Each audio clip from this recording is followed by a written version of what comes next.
Nunca imaginé que abrir la puerta de mi casa por compasión sería el principio de la peor traición de mi vida. Si alguien me hubiera dicho que la mujer que llegó llorando, diciendo que estaba embarazada de mi hijo, terminaría esposada por la policía, no lo habría creído. Me llamo Fernanda, tengo 45 años, soy enfermera, viuda desde hace más de una década, y durante muchos años pensé que mi único propósito en esta vida era proteger a mi hijo. Me equivoqué. Porque hay traiciones que no vienen de los enemigos. Vienen de las personas a las que les das un plato de comida, una cama y un lugar en tu mesa. Y esta es mi historia. El amor de una madre también puede cegarte.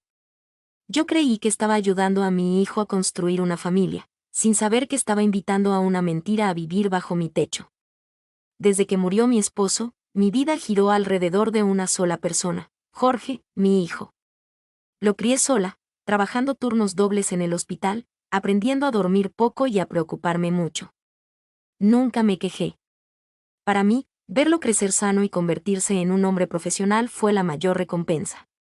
Cuando Jorge me dijo que estaba enamorado, sentí alivio. Pensé, al fin no estará solo. Al fin tendrá a alguien que lo cuide cuando yo no esté. El día que llegó con Elisa, la recuerdo perfectamente. Ella entró a mi casa con la mirada baja, la voz temblorosa y una mano apoyada en el vientre. Estoy embarazada, dijo casi en un susurro. Mi mamá me echó de la casa. Yo la miré. Joven. Delgada. Demasiado frágil para la vida que decía cargar encima. Mi primer instinto no fue desconfiar. Fue proteger. Aquí tienes tu casa, le dije. Nadie que esté esperando un hijo debería quedarse en la calle. Jorge me miró con gratitud. En sus ojos vi algo que no veía desde niño, alivio, esperanza y miedo. Los primeros días intenté conocerla mejor. Le cocinaba, le preguntaba cómo se sentía, le ofrecía acompañarla al médico. Siempre había una excusa. Que ya tenía cita. Que su mamá la llevaba. Que el doctor le había prohibido cualquier esfuerzo. Me pareció extraño, sí. Pero me repetía a mí misma, Fernanda, no todas las mujeres viven el embarazo igual. Elisa renunció a su trabajo al poco tiempo. Dijo que el embarazo era de alto riesgo. Dijo que el médico se lo había ordenado. Yo, que llevaba más de 20 años trabajando en un hospital, sentí una punzada en el estómago. El embarazo no es una enfermedad, pensé. Pero me callé. Jorge empezó a hacerse cargo de todo. De los gastos. De los caprichos. De las excusas. Y yo empecé a observar. Observé que nunca dejaba que nadie tocara su vientre. Observé que siempre se encerraba para cambiarse. Observé que salía más de lo que descansaba. Observé que su embarazo avanzaba, pero algo no cuadraba. Aún así, no dije nada. Porque cuando eres madre, a veces prefieres dudar de ti antes que dudar de la persona que ama a tu hijo. Y ese fue mi primer error. La mujer que no hacía nada, pero lo controlaba todo. No movía un dedo en mi casa, pero poco a poco empezó a mover los hilos de nuestra vida. Al principio pensé que Elisa necesitaba descanso. Eso fue lo que repetí en mi cabeza durante semanas, como una oración para tranquilizarme. El embarazo es delicado, Fernanda, no seas dura, me decía. No todas las mujeres tienen tu fuerza. Pero los días pasaban, y Elisa no hacía absolutamente nada. No lavaba un plato. No doblaba una prenda. No preparaba ni un café. Comía, se levantaba, volvía a encerrarse en la habitación y pasaba horas viendo televisión o usando el teléfono. A veces salía a tomar aire, decía, pero regresaba arreglada, maquillada, con una sonrisa extraña que no coincidía con una mujer supuestamente agotada por un embarazo de alto riesgo. Yo salía de casa a las 6 de la mañana para ir al hospital. Turnos largos. Cuerpos cansados. Dolores ajenos que también pesan. Cuando regresaba, la casa estaba exactamente igual que cuando me fui. ¿Y Jorge? Jorge siempre tenía una excusa preparada. Mamá, déjala.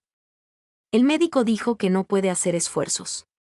Mamá, ella se siente muy mal hoy. Mamá, tú sabes que esto es temporal. Temporal. Esa palabra empezó a dolerme. Porque lo temporal se estaba volviendo rutina. Noté también otro cambio, el dinero. Antes, Jorge era prudente. Ahora siempre estaba corto. Siempre estresado. Siempre justificando gastos que no entendía. Es que hay que comprar vitaminas especiales. Es que el médico privado es caro. Es que Elisa necesita ropa cómoda. Ropa que yo nunca veía lavar. Un día, sin querer, escuché una conversación telefónica. Sí, mamá, ya te deposité, decía Elisa desde la habitación. No te preocupes, él se encarga. Me quedé quieta en el pasillo. ¿Él? ¿Quién? Esa noche le pregunté a Jorge, con cuidado. Hijo, ¿Elisa le da dinero a su mamá? Sí, bueno, a veces. Es que la pobre también le está pasando mal. Algo dentro de mí se encendió. Porque ese dinero no venía de Elisa. Venía de mi hijo. Y mi hijo estaba manteniendo 2 casas. Mientras tanto, Elisa empezó a cambiar su actitud conmigo. Ya no era la joven agradecida. Ahora era distante. Fría. A veces, incluso, arrogante. Si le sugería ir a control prenatal conmigo, se molestaba. Si le preguntaba cómo se sentía, respondía con monosílabos. Si Jorge no estaba cerca, apenas me dirigía la palabra. Pero cuando él aparecía, sonreía. Se hacía la víctima. Se tocaba el vientre. Yo veía la escena completa, y empecé a sentir miedo. No miedo por mí. Miedo por mi hijo. Porque empecé a entender algo terrible. Esa mujer no estaba enferma. Estaba cómoda. Y la comodidad, cuando se sostiene con mentiras, siempre termina en tragedia. El día en que dejé de creerle, y empecé a observar. Se gancho del capítulo. No fue una prueba médica lo que me despertó, fue una mentira demasiado bien ensayada. No desperté de golpe. El despertar fue lento, doloroso, silencioso. Como cuando una mujer empieza a notar que algo no encaja, pero todavía no quiere aceptarlo. Había detalles pequeños. Demasiado pequeños para denunciarlos. Pero demasiado grandes para ignorarlos. Elisa jamás dejaba que Jorge le tocara el vientre. Nunca. Me duele. El médico dijo que no. No me gusta que me toquen. Yo he sido enfermera toda mi vida. He visto embarazos frágiles, difíciles, complicados. Pero jamás uno donde el padre no pudiera siquiera apoyar la mano unos segundos. Además, su barriga no cambiaba. Las semanas pasaban y era exactamente igual. Ni una estría. Ni una hinchazón real. Ni ese movimiento natural que una mujer embarazada no puede esconder. Un día, mientras doblaba ropa limpia, encontré algo extraño en su habitación. No estaba buscando nada. Nunca he sido de invadir. Pero ahí estaba. En el fondo del armario. Una especie de faja gruesa, acolchada, con una forma sospechosamente redonda. La tomé entre mis manos. Pesada. Artificial.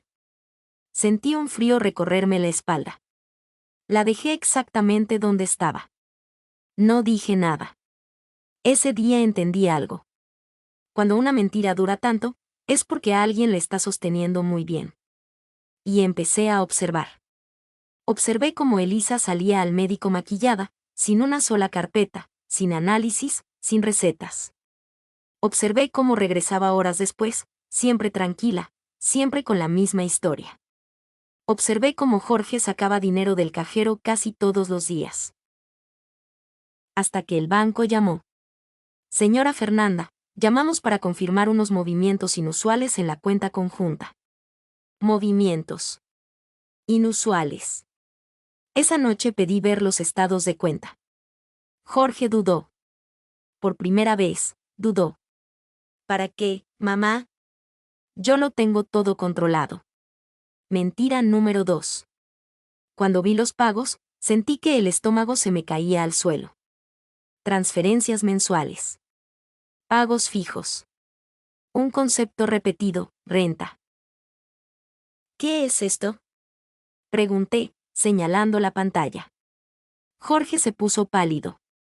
Debe ser un error. ¿Un error de 3 meses seguidos?, respondí sin levantar la voz. El silencio fue brutal. Investigamos la dirección. Un apartamento pequeño. En otra zona de la ciudad. Y ahí entendí todo. Elisa no solo mentía. Vivía otra vida. Seguí observando, con calma. Con la paciencia de quien ya no quiere excusas, sino verdad. Una tarde la vi salir. Y no fui al hospital. La seguí. La vi entrar a ese apartamento. La vi abrazar a un hombre que no era mi hijo. La vi reír, libre, ligera, sin ninguna barriga que proteger. Sentí rabia. Vergüenza. Y algo nuevo, claridad. Mi hijo estaba siendo usado. Mi casa estaba siendo saqueada. Y yo, había sido demasiado buena. Esa noche, cuando Elisa regresó, me miró con desprecio. ¿Qué miras tanto?, me dijo. La miré a los ojos por primera vez sin miedo. Nada, respondí. Solo estoy aprendiendo a ver.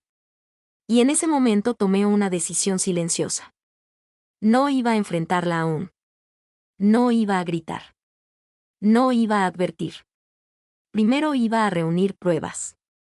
Segundo, iba a proteger a mi hijo. Y tercero, ella iba a pagar cada mentira. Porque cuando una mujer despierta, ya no vuelve a dormir jamás. El silencio fue mi mejor arma. No la enfrenté, porque cuando una mentira cree que ganó, se delata sola. No dije nada. Ni una palabra. Ese fue mi primer acto de poder. Elisa creía que yo no sabía. Creía que seguía siendo la suegra cansada, la enfermera ingenua, la mujer que solo obedecía al amor por su hijo. Y mientras ella actuaba, yo observaba. Empecé por lo básico, el dinero. Cada gasto tenía un patrón. Fechas exactas. Cantidades precisas. Rentas, servicios, restaurantes caros. Una vida que claramente no era la que llevaba dentro de mi casa. Solicité copias detalladas en el banco. Como titular de la cuenta conjunta, tenía derecho. Jorge no lo sabía. Tampoco sabía que yo había hablado con una antigua compañera del hospital, ahora administrativa en una clínica privada. Fernanda, me dijo, ese nombre no aparece en ningún registro prenatal. Ahí sentí algo extraño. No alivio, sino furia contenida. Porque ya no era solo una mentira. Era una estafa emocional y financiera. En casa, Elisa seguía actuando su papel. Gemía de dolor falso. Se recostaba exageradamente. Suspiraba cuando Jorge entraba. Amor, el bebé está inquieto hoy. Yo la miraba.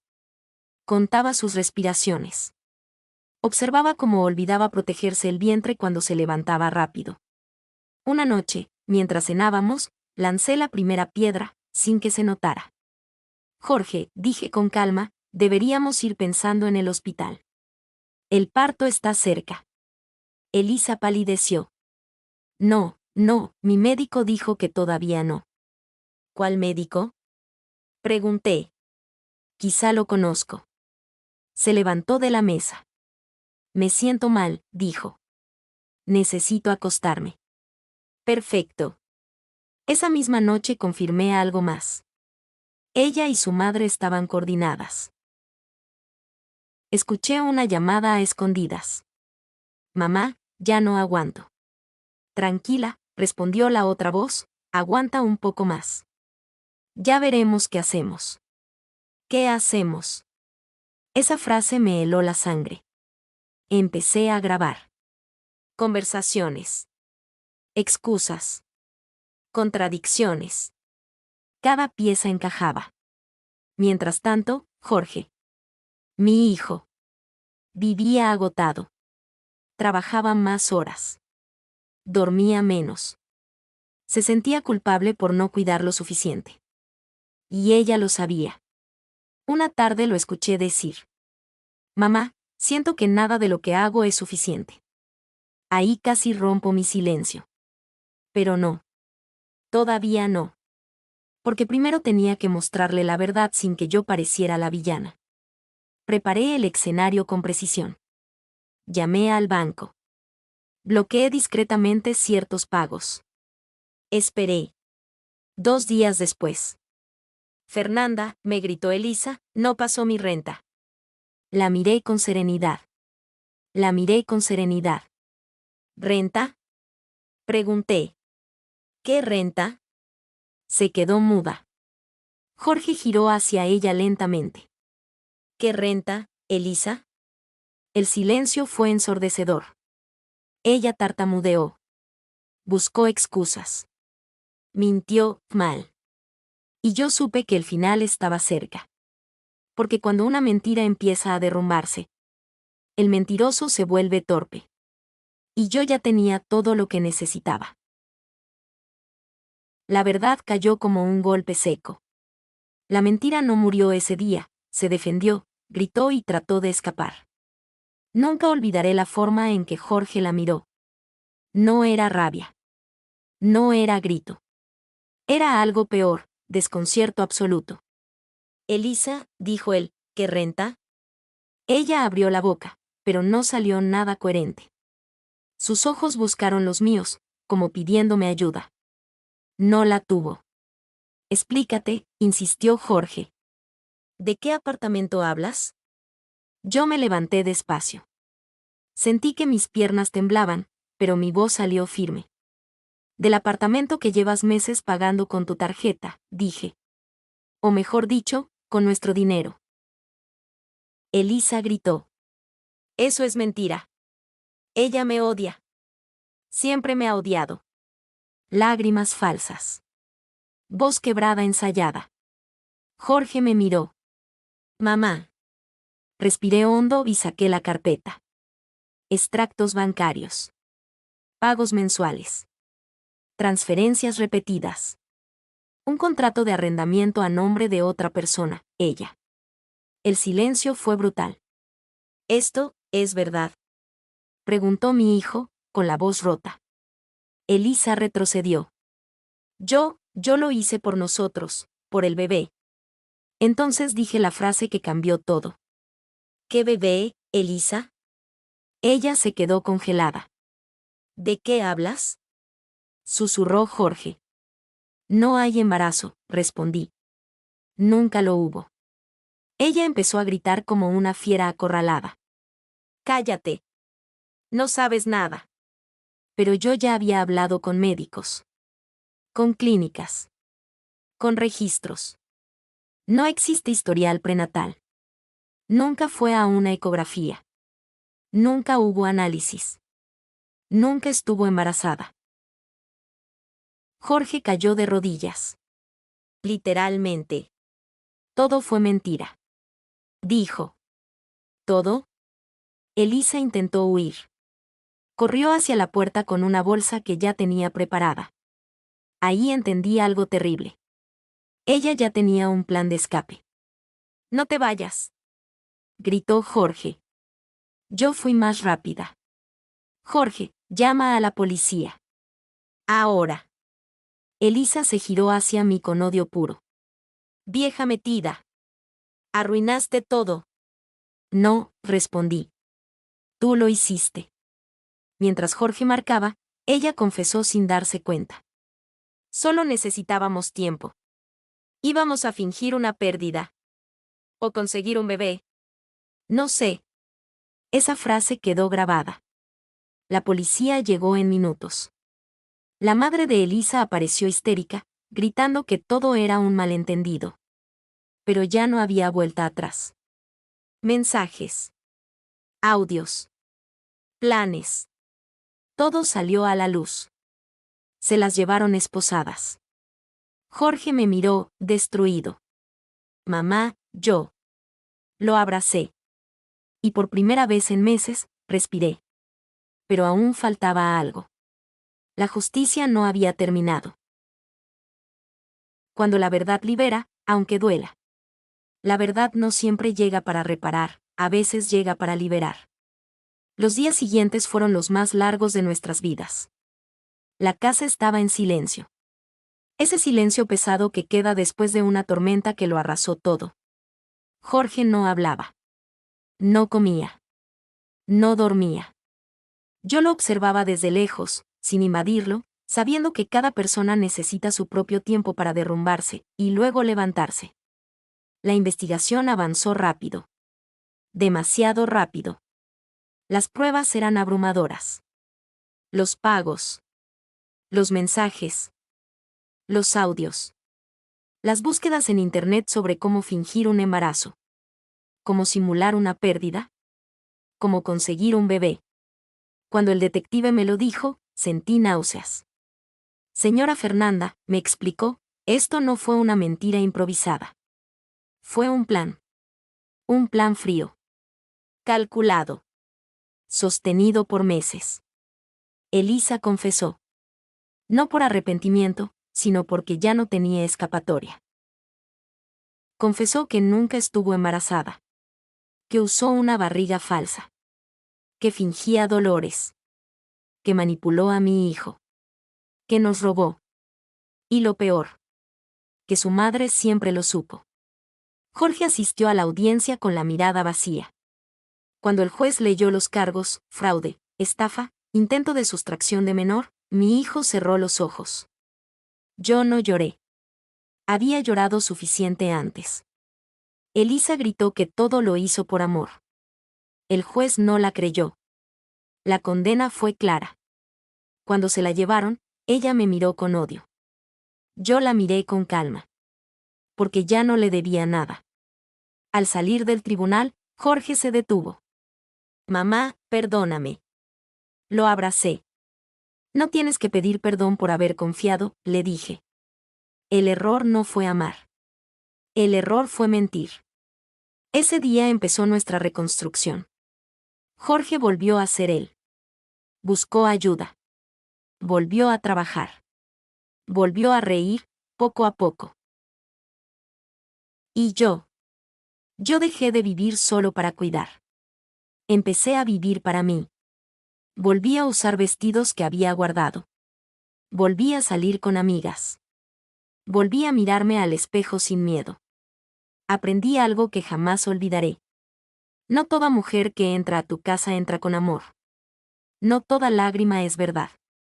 Y no toda maternidad se construye con sacrificio ciego. Hoy esta historia termina. Pero también empieza otra. Una donde la verdad ganó. Donde la mentira fue castigada. Y donde una madre y un hijo aprendieron que el amor real no roba, no manipula y no destruye. Si llegaste hasta aquí, gracias por escuchar mi historia. Porque a veces, contarla, también sana.